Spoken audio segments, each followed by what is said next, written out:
참미예수님, 오늘은 11월 25일 연중제 34주간 금요일입니다. 천년왕국과 새하늘 새 땅이라는 제목으로 강론하겠습니다. 우리가 이미 알고 있고 또 믿고 있는 대로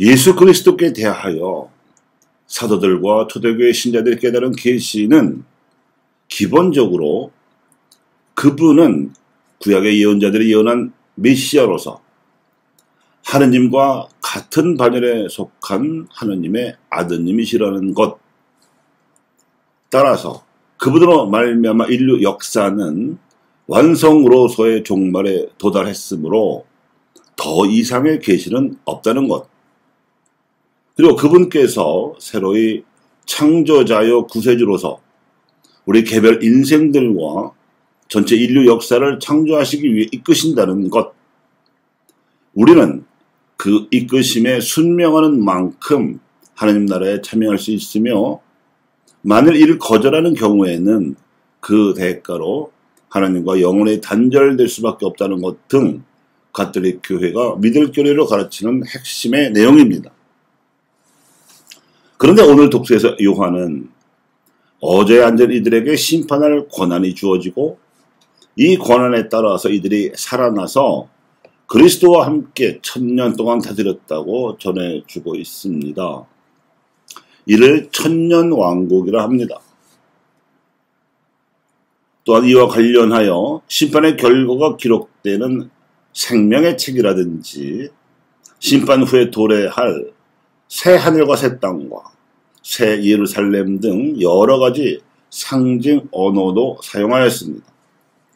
이들은 모두 예수님의 재림과 심판 그리고 하느님 나라의 도래에 대한 내용으로서 요한은 이미 그가 쓴 복음서에서도 그러했듯이 재림과 심판 그리고 도래에 관하여 자신이 본 환시를 당시 신자들에게 익숙했던 상황, 즉 로마 제국의 통치와 그리스 사상의 언어 등을 감안하여 전하고자 했을 것이고, 유다인으로서 자신이 알고 있던 유다교의 종말 사상적 표현도 영향을 미쳤을 것입니다.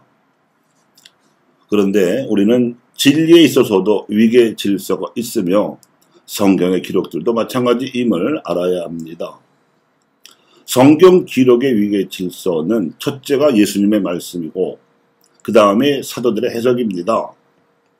그리고 이 성경 말씀을 해석함에 있어 기준이 되어주는 것이 성전, 즉 거룩한 전통인데, 성전에 있어서 으뜸은 사도들의 제자인 교부들의 증언이고, 교부시대 이래로 지난 2000년 동안 21차에 걸쳐서 개최된 역대 공회에서 반포한 문헌들도 포함이 됩니다.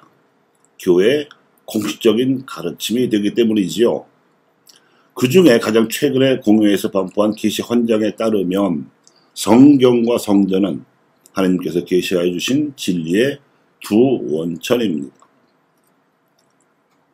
성전에서 성경이 형성되었고 기록된 성경은 그 이후의 성전을 구속합니다.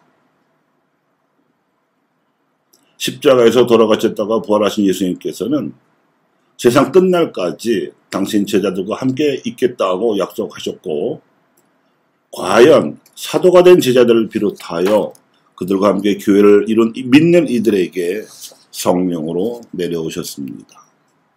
그리고 교회는 니케아 공의회, 콘스탄티노플 공의회, 에페소 공의회, 칼케돈 공의회 등 4차례에 걸쳐 신앙 고백문을 확정하였고, 이에 의하면 성부와 성자와 성령께서는 삼위로서 일체이신 분입니다.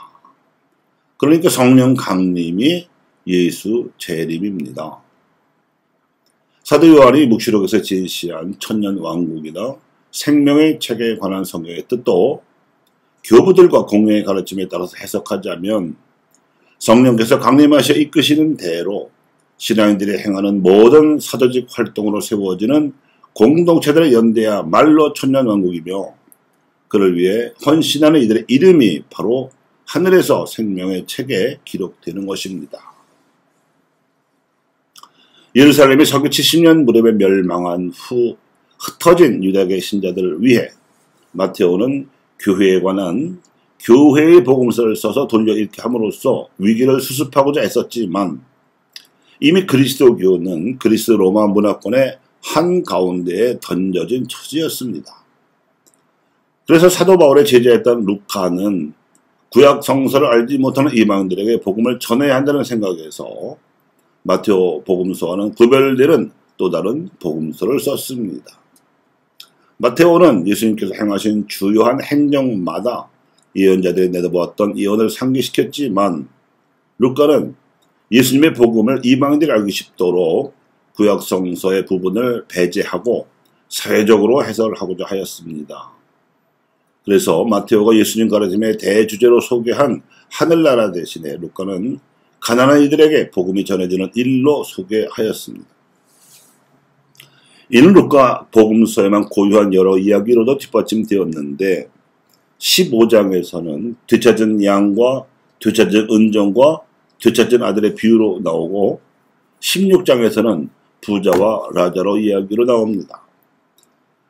그 당시 그리스 로마 문화권이자 로마 제국의 강역 안에서도 로마 시민권을 갖지 못한 이방인들 가운데에는 가난하고 고통받는 이들이 널려있다시피 했던 탓에 가난한 이들에게 복음을 전하여 하느님께로 돌아오게 하는 일은 가장 중요한 선교 활동이었습니다.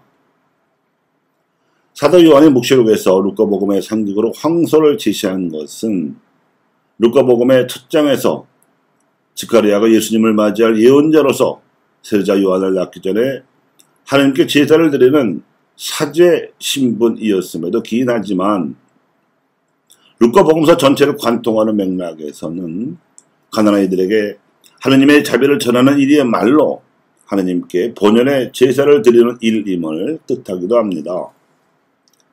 이렇게 가난한 이들의 복음화를 통해 이방인들의 세상도 거룩하게 변화되어서 하느님께서 보시기에 좋은 세상으로 나아감이 바로 새하늘과 새 땅이며 이를 위해 헌신하는 교회가 바로 새 예루살렘입니다.